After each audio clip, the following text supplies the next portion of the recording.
The Department of Agriculture just released the World Agricultural Supply and Demand Estimates, otherwise known as the WASDE Report, and it looks like reality is starting to set in corn markets, although as you're going to see in the numbers, not nearly enough. What's up, guys? I'm Nobody Special, and since October, I've been warning about pending food shortages, and I've been drawing particular attention to corn because corn is the crop that requires the most fertilizer, and this pending food shortage has more to do with fertilizer than anything else. It's got more to do with that than the pandemic, than what's going on in Russia, any of these other issues. This is a fertilizer story first and foremost.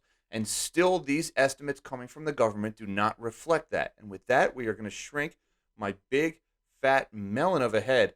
And let's get into this report. And there we go, World Agricultural Supply and Demand Estimates, or the WASDE report. This came out just yesterday. And in typical government fashion, what is the first word in the report?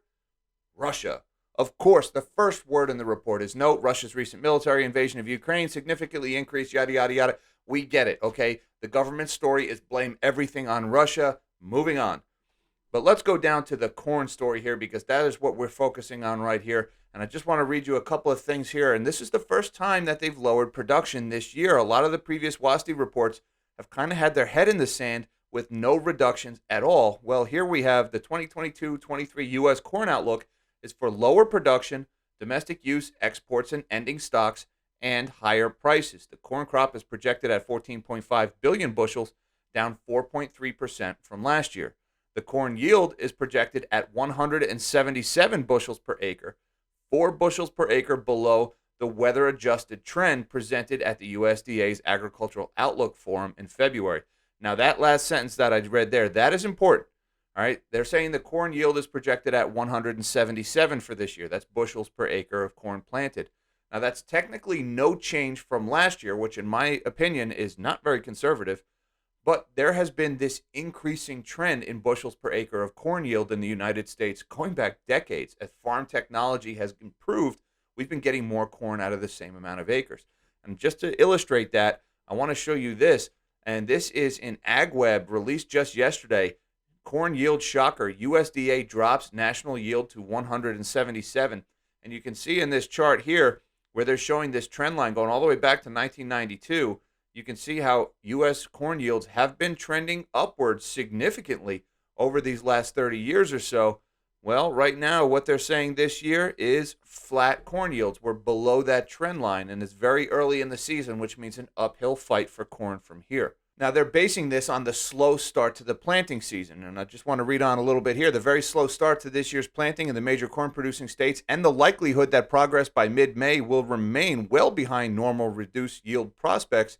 Despite beginning stocks that are up relative to a year ago, total corn supplies are forecast to decline 2.7% to 15.9 billion bushels.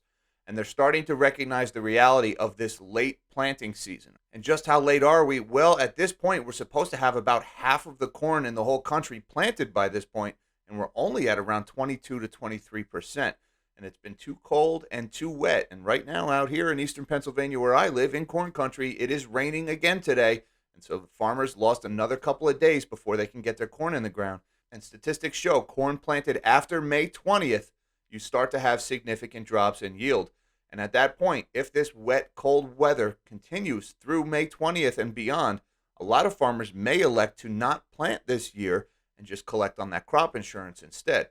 So we're at a critical juncture right here. There was supposed to be a break in the weather so a lot of farmers could get planted this week, but it looks like that didn't really materialize, at least not as much as they were hoping. And I want to read you this excerpt from Ag Week today. The start of the second week of May saw a small planting window open up in parts of the northern plains, but it was quickly slammed shut from another soaking rain system. The northern plains and western corn belt saw rains over the weekend of May 8th and 9th that lingered through Monday. Another system moved in May 12th that was expected to produce 1 to 2 inches of rain in some parts of Minnesota, North Dakota, and South Dakota.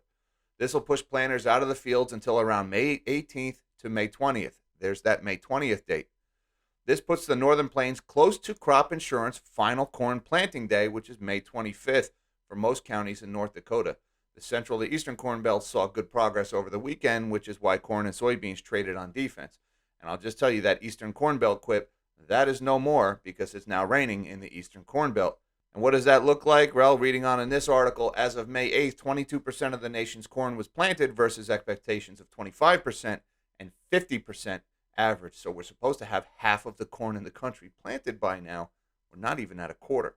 This is the slowest planting progress for corn in 9 years. Now, going back to the WASDE report, there's one important thing I want to talk about. And just to show you, we're going to do a quick Control F here. We're going to search this entire document for the word fertilizer. You hear that sound? Let's try it again. Ferti. You hear that sound? The word fertilizer does not appear anywhere in this report. There have still not been any accommodations made for the surge in fertilizer prices for any of these crops. They're still understating the declines that we're expected to see this year. And just to be a little more specific in the data, here is where we compare some of the things about yield and acres planted to some previous years. This is going back to the 2020-2021 planting season all the way through this year's projections. Now we've got area planted last year. Let's zoom in a little bit. Last year we had 93.4 million acres of corn planted. This year they're projecting 89.5 million acres of corn. That's the trend I've been talking about since October, where a lot of farmers are going to elect to plant soybeans instead of corn, because soybeans requires a lot less fertilizer. Well, we are seeing that play out. I just want to add, that is only an estimate.